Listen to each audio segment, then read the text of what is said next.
Hi BookTube, it's Eleanor here, and today I'm doing a book haul. I'm hoping that the noise going on in the street isn't going to bother anyone too much. They've been doing some new power lines or something. I know it's quite loud, I know it might be a bit annoying.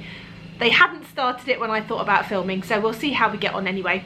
I've got some really nice eclectic mix of books here that I want to talk about. There is some romance, there's some literary fiction, there's a graphic novel, there's essay collection, there is all sorts in here. So hopefully some of these might pique your interest as well as be ones that you're interested to hearing from me about how I enjoy. So the first one I want to talk about is called She Speaks, The Power of Women's Voices by Yvette Cooper. I picked this up, I think because I saw it on Instagram. I saw it somewhere recently and I just thought, yes, this is really interesting. I really love those TED Talks where you have women giving these amazing and motivational speeches. And I often think that when we think of speeches that have changed the world, we often think of men. And there are so many women who have made incredible, powerful and important speeches that have changed the world. This one has speeches from Emmeline Pankhurst, Maya Angelou, Margaret Thatcher, Benazir Bhutto, Barbara Castle, Eva Kor, Ellen DeGeneres, Malala Yousafzai, Chimamanda Ngozi Adichie, Emma Watson, Jo Cox, Michelle Obama, Alexandra Ocasio-Cortez, Jacinda Ardern and Greta Thunberg, and many more. And I just think it's a really great way of getting to know different people, to dipping your toe into history and cultural events, and yeah, I just think it's going to be a really good read. So I'm really pleased I picked this up and I can't wait to sort of dip in. I'm hoping what will happen is I will read an essay by someone and then it will spur me to look into different things, to maybe watch the essay being read aloud by them, to then explore the topics that are being covered in more detail. So this is really a jumping off book for me, to just explore more of our world and our history and the things that are going on. The next is a book that I picked up mainly for Matilda, but also for me. We've really been loving those books that have famous women that have done amazing things. There's quite a lot of them out there now. I've got Brazen, and which is sort of a comic strip, and Matilda has loads of like great women that did amazing things. And there was one that I saw that I hadn't seen before, so I picked that up, and it's called Anthology of Amazing Women, Trailblazers Who Dared to Be Different. This one says it's an illustrated collection of awe-inspiring stories of 50 women who push the boundaries of human excellence. So you've got people like Beyonce, and you've got Lee Miller. I mean, some of these people I don't know who they are, so I think that's even, you know, that's really interesting. You've got Elizabeth I, and you've got these beautiful pictures followed by a page of information. You've got, let's have a look, Malala again, Viola Desmond, and I just think it's beautifully illustrated. And oh look, Nora Ephron. It came up recently in some schoolwork Matilda had to do. She had to do a presentation on Jane Goodall, and we found some information in one of her books. And I just think it's good to have these books. She likes to dip in and out. She likes to find out about amazing women, and it also gives her a place to look if she's got to do presentations or she has to find out about someone. So I'm really looking forward to looking at this one with her. The next book I've picked up because I heard about it on Mercedes' channel, and it wouldn't normally be a book I would pick up. Normally Mercedes' taste is very different from mine. She's much more into the literary fiction side of things and more about this sort of rich writing, whereas I'm a lot more plot based. I prefer plot based books, but I am very interested in neurodiversity and reading more books by neurodiverse authors, as well as having neurodiverse characters, and this one sounded really interesting. It's called A Room Called Earth by Madeline Ryan, and from what I can gather, it's about a young woman who is getting ready to go to a party, and she's making these observations, and I think we're just following what's going on in her head. And I think the story is as simple as getting ready for the party, arriving at the party, feeling overwhelmed and leaving. But the whole point of it is these things that she's thinking about as she's getting ready, and the whole conversations that she's having in her head, and the things that she is observing. So I'm really looking forward to reading this. It's going to be much quieter than a lot of books I pick up, but I think it's going to be really interesting. The next book I picked up is a middle grade book that I'm hoping to read for middle grade March, and that is Ban This Book by Alan Gratz. I saw this on a sort of recommended reading. It's great because it's a book about books, and I just thought it sounded fun. It says, it all started the day Amy Ann Ollinger tried to check out her favourite book in the whole world, from the mixed up files of Mr. Basil E. Frankweiler from the school library. That's when Mrs. Jones, the librarian, told her the bad news. Her favourite book was banned, all because a classmate's mum thought the book wasn't appropriate for kids to read. Amy Ann decides to fight back. Soon she and her friends find themselves on the front line of an unexpected battle over book banning, censorship, and who has the right to decide what they can read. I really think this is going to be a brilliant book about young children fighting for their right to read whatever they bloody well want. And so, yes, I'm all for that. Okay, I've got a couple of romance books. The first one is Spoiler Alert by Olivia Dade. Now, I have about 6 of this author's books now. 1, 2, maybe not 6. I'm over exaggerating again. I've got at least 2. Now I've got 3.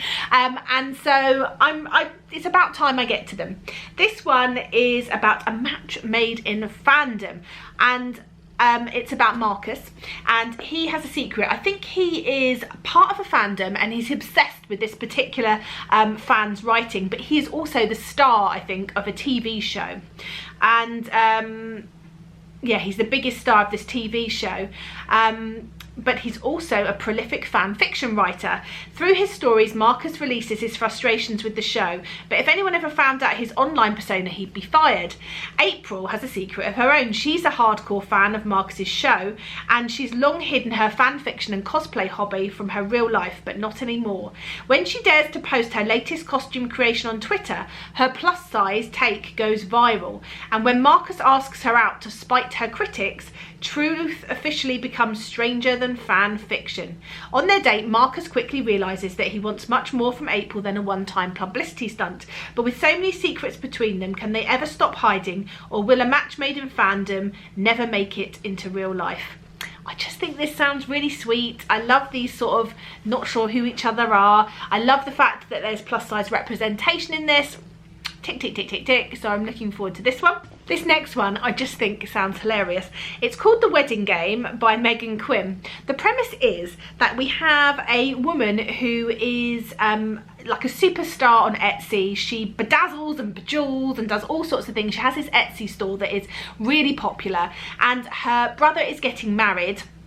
I think he is yeah, her brother and his husband-to-be. She manages to convince them to go on this like wedding game show where they have to DIY their whole wedding and put it together to be the sort of best. It's probably a competition, I suppose, between other weddings to see who can DIY it the best. And she convinces him to take part. And then we have this other man who's like a straight-laced lawyer. He's not interested in the crafty side of things, but his brother is getting married, and I think it must be the other groom, and he gets roped into taking part in this show and picking up his glue gun, and I think there's probably going to be a romance between those two. But I just think it sounds really fun. I love a bit of bedazzling and jeweling, and it gives me very much RuPaul vibes of when they have to make their own costumes. So yeah, I'm really excited about this one. And then one final romance that I was very kindly gifted is the third in a series, but I've only read the first one, which was okay. It wasn't my favourite, but this one sounds more interesting. And it's called The Silent Waters by Brittany C. Cherry, who is fast becoming one of my favourite romance authors, and it's from the Elements series. This one says, our lives are a collection of moments, some utterly painful and full of yesterday's hurts, some beautifully hopeful and full of tomorrow's promises. I've had many moments in my life, moments that changed me, challenged me, me, moments that scared me and engulfed me. However, the biggest ones, the most heartbreaking and breathtaking ones, all included him. I was 10 years old when I lost my voice. A piece of me was stolen away, and the only person who truly heard my silence was Brooks Griffin. He was the light during my dark days, the promise of tomorrow, until tragedy found him. Tragedy that eventually drowned him in a sea of memories. This is the story of a bad boy and girl who loved each other but didn't love themselves. A story of life and death, of love and broken promises, of moments.